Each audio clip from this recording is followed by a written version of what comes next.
Assalamualaikum warahmatullahi wabarakatuh. Perkenalkan, nama saya Reza Tamara dari Ilmu Politik C dengan NIM 1930702055. Jadi hari ini saya akan menjelaskan mengenai sosiologi politik dan ruang lingkupnya.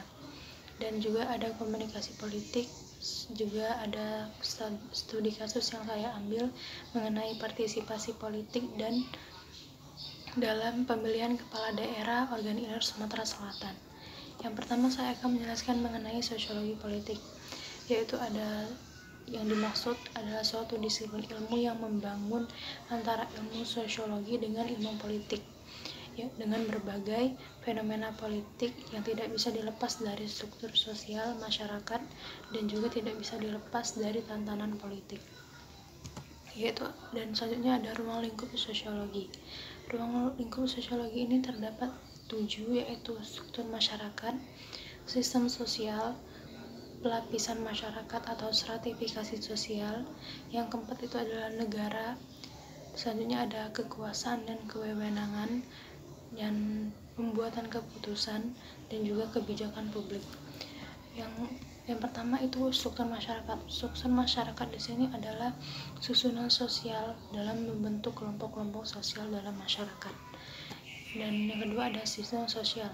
Sistem sosial ini adalah proses belajar, mengenali dan menganalisis dan mempertimbangkan ekstensi dan pelaku organisasi dan institusi sosial ke masyarakat dan dalam berbagai ranah kehidupan masyarakat.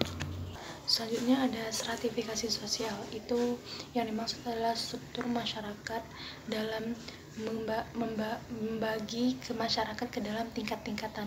Yang pertama itu adalah tingkat high class atau kelas tinggi, dan yang kedua ada middle class yaitu kelas menengah, dan yang ketiga ada low class yaitu kelas bawah atau rendah. Dan selanjutnya itu negara. Negara adalah suatu organisasi masyarakat atau kumpulan masyarakat yang berada di bawah suatu pemerintahan yang sama. Selanjutnya kekuasaan dan wewenangan. Kekuasaan tanpa wewenangan tidak akan berjalan, karena pada dasarnya wewenang adalah hak seseorang atau kelompok untuk dapat berkuasa setelah mendapatkan pengakuan dan pengesahan dari masyarakat yang akan dikuasai. Wewenang ini juga berfungsi untuk menempatkan kebijakan dan menentukan keputusan mengenai persoalan yang penting dan juga menyelesaikan pertentangan. Selanjutnya pengambilan keputusan. Pengambilan keputusan ini adalah suatu proses penentuan keputusan terbaik dalam sejumlah alternatif yang untuk melakukan aktivitas yang akan datang. Selanjutnya itu ada kebijakan publik. Kebijakan publik itu adalah suatu aturan atau yang mengatur kehidupan bersama yang harus ditaati dan berlaku untuk mengikat seluruh warganya. Jenis-jenis kebijakan publik pun ada kebijakan umum, kebijakan pelaksanaan, dan kebijakan teknis. Dan selanjutnya saya akan menjelaskan mengenai komunikasi politik. Komunikasi politik ini adalah komunikasi yang melibatkan pesan-pesan politik dan aktor-aktor politik pemerintahan dan kebijakan pemerintah. Dan itu ada fungsi komunikasi politik pun ada fungsi informasi, fungsi edukasi, fungsi instruksi, dan fungsi persuasi, dan juga yang terakhir ada fungsi hiburan. Dan yang selanjutnya itu ada model komunikasi.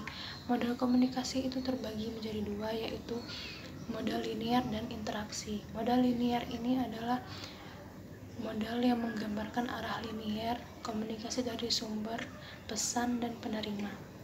Dan selanjutnya itu modal interaksi. Modal interaksi ini adalah modal yang dipandang sebagai proses aksi-reaksi dinamis yang diantari dengan adanya interpretasi atau proses pemaknaan dari pesan penerima. Yang pertama itu adalah pesan disampaikan lewat media massa. Yang kedua itu ada interpretasi pesan atau penerimanya. Dan yang ketiga itu ada umpan balik atau perilaku. Dan yang keempat itu adalah sumber atau pengirim.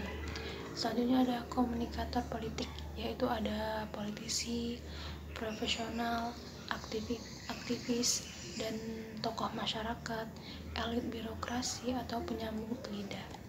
Dan yang selanjutnya saya akan menjelaskan studi kasus yang saya ambil mengenai partisipasi politik di organ ilir dalam Pilkada 2020, yaitu di mana ada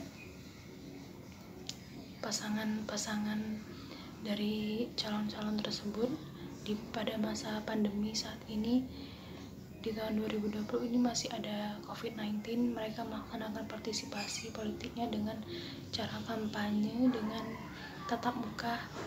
Yang dari paslon nomor 1 yaitu Panca Mawardi dan Ardani, dan yang kedua itu ada Ilyas dan Endang, yang dimana Panca Wijaya dan Ardani ini memiliki visi misi yaitu organ ilir bangkit, dan juga Ilyas dan Endang memiliki visi misi membangkitkan kualitas birokrasi, kesehatan, ekonomi, khususnya di bidang usaha mikro, kecil, dan maupun menengah. Hasil pemilu pun keluar pada yang dimenangi oleh Panca Ardani dengan memperoleh hasil 6,398% dan Ilyas Endang 33,70%. Dan selanjutnya itu ada faktor pendorong partisipasi masyarakat tersebut, itu ada satu faktor sosok calon, faktor visi misi, faktor sosialisasi politiknya, dan pendidikan politik dan rasa ingin tahunya.